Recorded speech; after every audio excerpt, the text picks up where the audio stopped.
The big framework, the B stands for breathing. So whenever you have an important conversation that you need to disagree on, when you breathe, that's going to calm you down, bring you back to earth, and understand we are not running from bears. And then the I is for intention. You want to be very clear on why you're saying no to certain things. G is for gratitude. You want to be grateful for people for giving you opportunity. And it also helps you maintain that relationship throughout.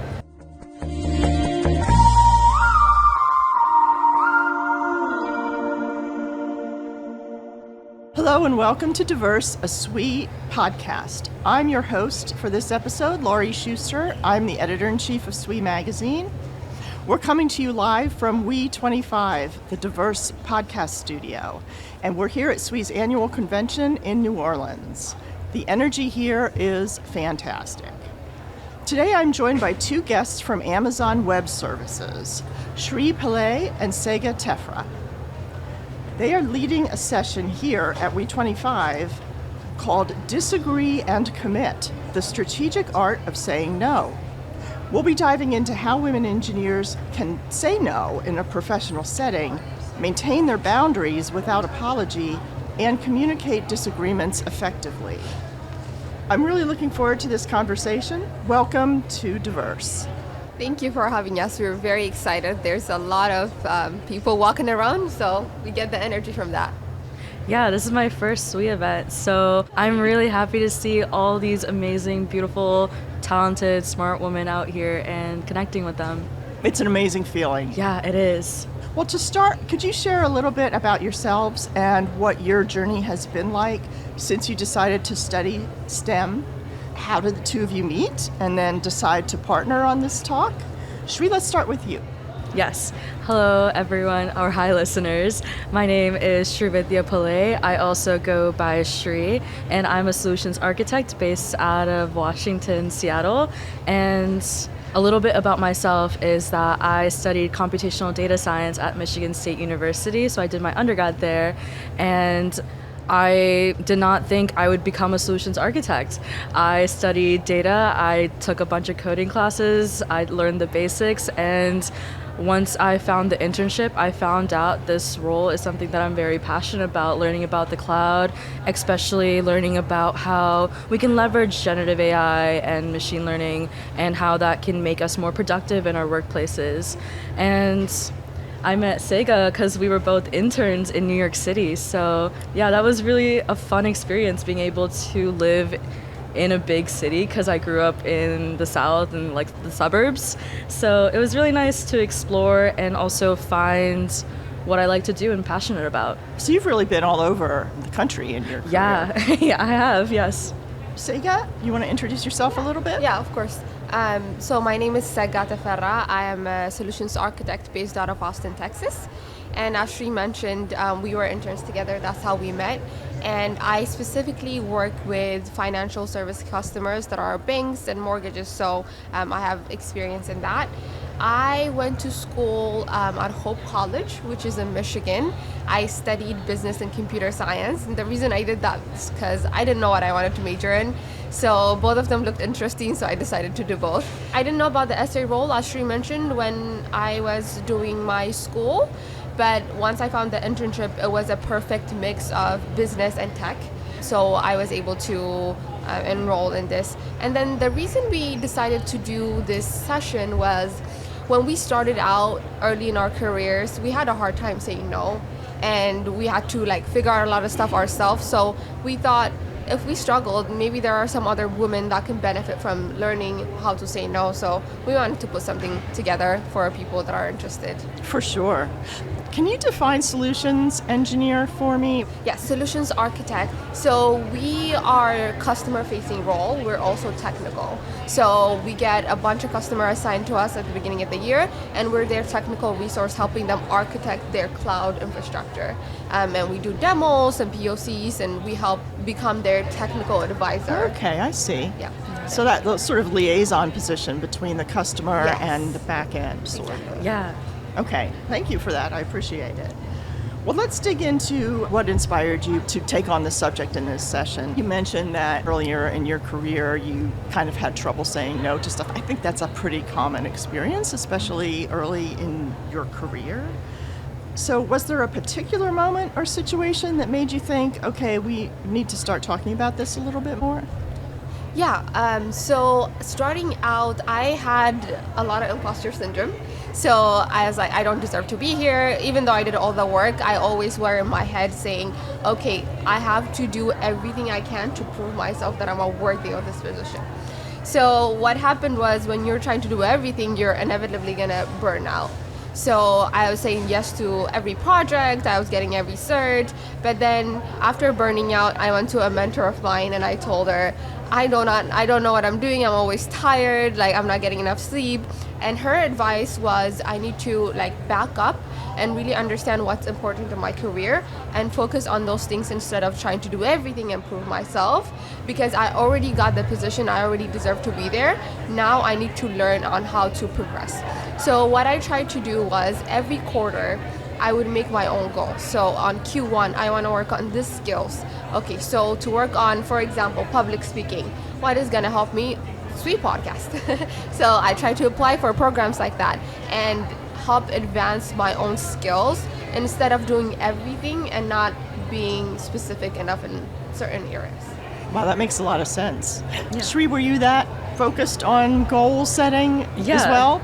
Same exact story as Sega, where I was just wanting to do everything possible because I wanted to prove that I was technically capable, because I'm coming out of undergrad into my first corporate job where everyone else in my team has had years of experience or had a previous job before. So as a woman in a field where it's male dominated, I had that feeling of wanting to be more technical or wanting to showcase my strengths and proving that I belong in here, because I did have imposter syndrome and it was constantly in the back of my mind that I didn't deserve to be here.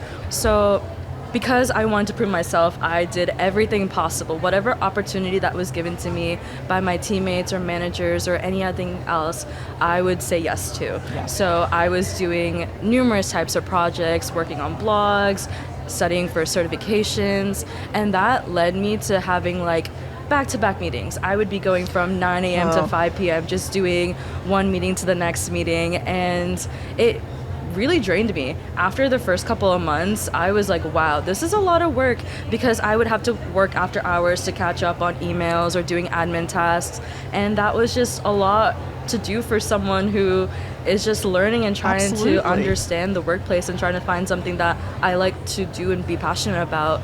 And because of that, I went to my mentor, of course, like Sega, and I asked around, what do you do that makes you be able to manage your day-to-day and be able to wear multiple hats in this role, and how do you balance your time to have that work-life balance?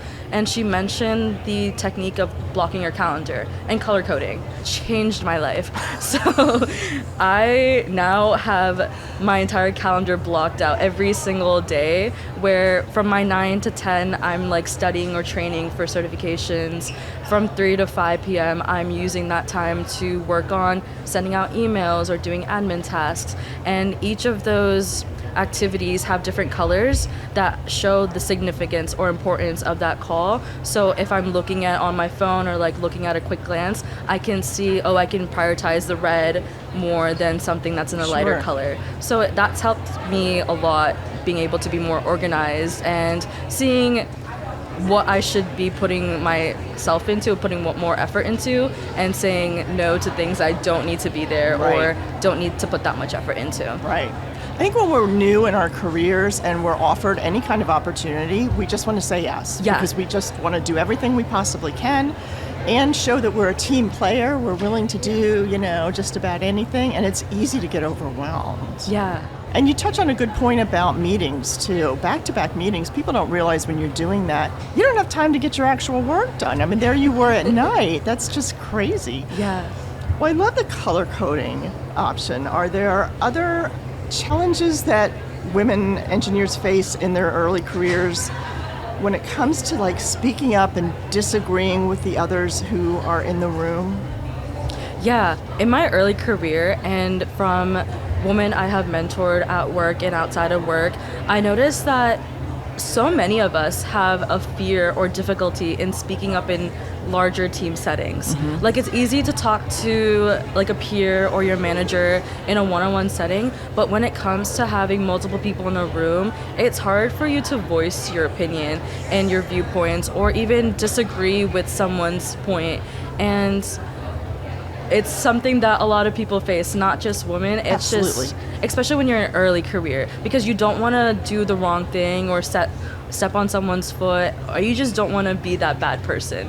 So yeah, it's very, very common, and that's something that I experienced a lot. I was just really shy in team meetings. Sure. I would not speak up, even though I had something to say. I would probably take a note of it and tell my manager after that meeting, or tell my coworker after that meeting, be like, oh, what did you think about this? Or how did you feel about this? Or just talk about it after the meeting, but never during that meeting. And I've seen it happen to so many people.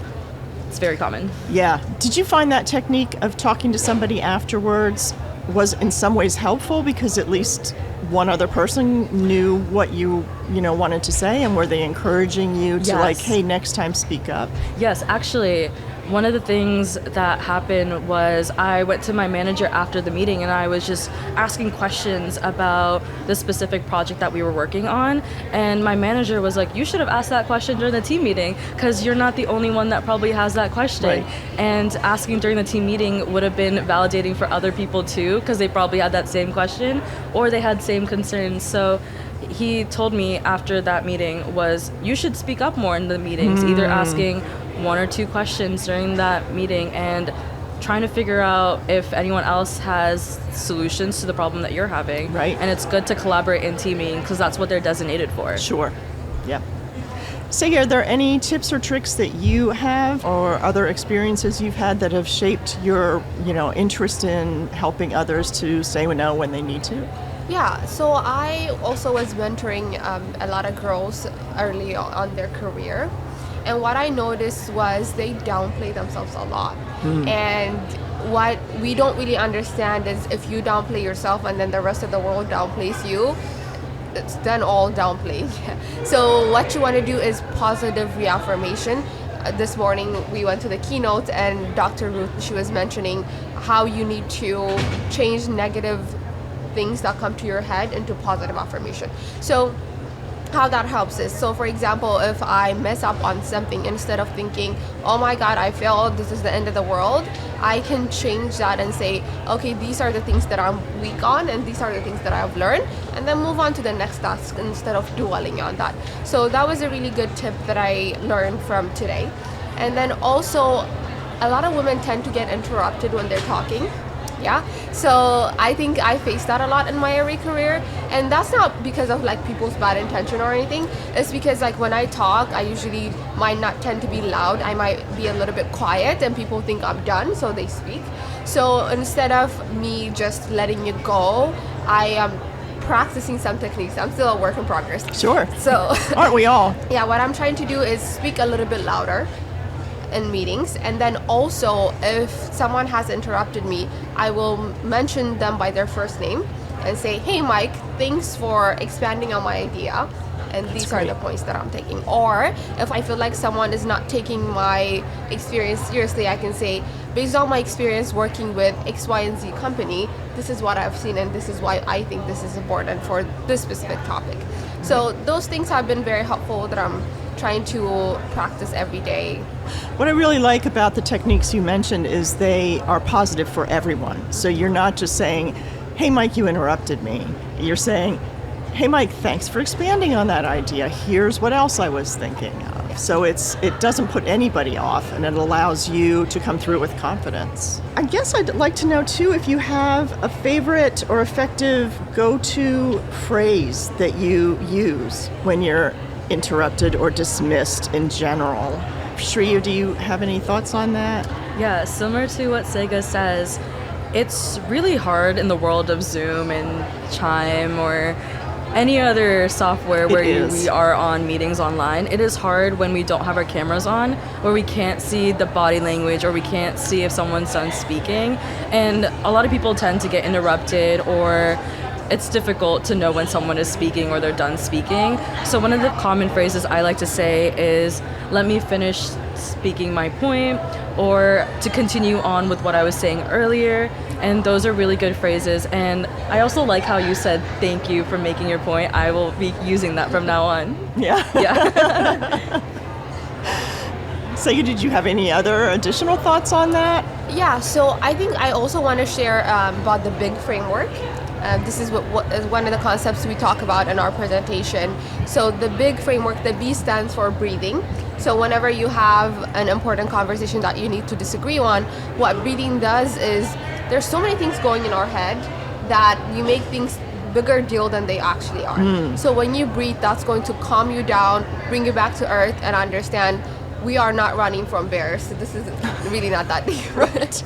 And then the I is for intention. You want to be very clear on why you're saying no to certain things. Are you saying no to protect your time? Are you saying no because you have other commitments? Are you saying no because you're not interested? So you want to be clear on why you're saying no.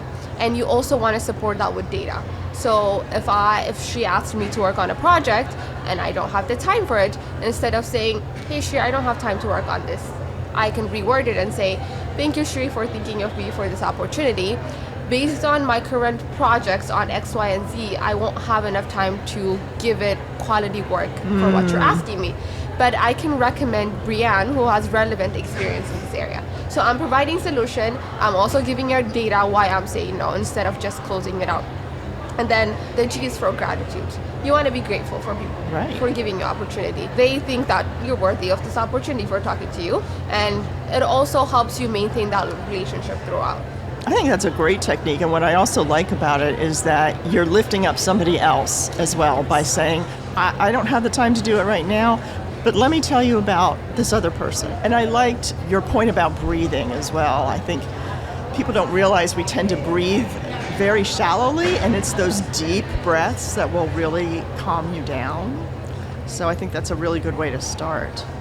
As we conclude, are there any other helpful resources that you can suggest for our listeners? I don't know, maybe a book, a website, another podcast, this podcast maybe, to help them get better at voicing disagreements? Yes, so I want to suggest two things. I love podcasts. So Mel Robbins, she is very, very good. She has a podcast. She also has this book called Let Them. Yes. And the Let Them theory is essentially, for people that are not aware, is not trying to control things that are outside of your control and letting people do what they do and focus on yourself. Yes. So that has really helped me because I used to care a lot about things. I was like, I'm a perfectionist, so I want everything to be perfectly done. So I had to step back and say, I'm just going to let people do what they do and focus on what's important and what I can control. Another really great woman I want to recommend is Vanessa Van Edwards. She is a public speaking coach. She was actually presenting on the Diary of the CEO. It's also a podcast if you guys are aware. She's really good. She has so many tips on how to do public speaking. She calls herself a recovering awkward person. So she's still recovering from that. So I've learned a lot from her and from her podcast and her books. So that's a resource I would recommend this one. Continuing on with that, I also have two resources that anyone could use to feel more comfortable with saying no. So the first one is more of what our keynote speaker talked about today, is having that personal board of trusted friends. So for me, it's Sega and Brianne, because once every month we meet up where we talk about the difficult challenges that we have to overcome and different things that we've done to avoid that or solutions that we come up with, and having that group of people to talk to about work, especially if they're the same type of job role, they can understand the background of what you're coming from, and that's been really helpful for my entire career, just having that support and someone to reach out to when you know that they'll be there to help you support on anything. And then also The Subtle Art of Not Giving a Fuck by Mark Mason. It's a book that was picked up from my book club, and we looked into it because it had key challenge of we have so many different opportunities and so many different things that we can do in our day-to-day, not just in our workplace but in our personal lives, and it teaches you how to prioritize each of those tasks into like, is this important for me long term, is this important for my career goals, or if it's important to my lifestyle, and making sure you have that balance between work and your life. So it's a really good resource because it kind of changed the way that I think about having to say no or how I cared about different things. So really great resource there. That's really great. It helps you evaluate what's really important, what's really going to drive you forward. And like you said, both in your personal and professional careers, I think that's really important. So that sounds great. Well, thank you both again for taking the time to speak with us at Diverse. Shri and Sega, thank you for sharing your insights about effective ways to disagree or say no. So I've learned a lot actually from the both of you. I think I'll be taking some of these techniques back with me, and I really appreciate your taking the time out of conference to be here with us. Thank you for having us. This was fun. Yeah, thank you so much for having us. This is such a great opportunity. I'm Laurie Shuster, live at SWE 25, and from all of us here at SWE, thanks for listening.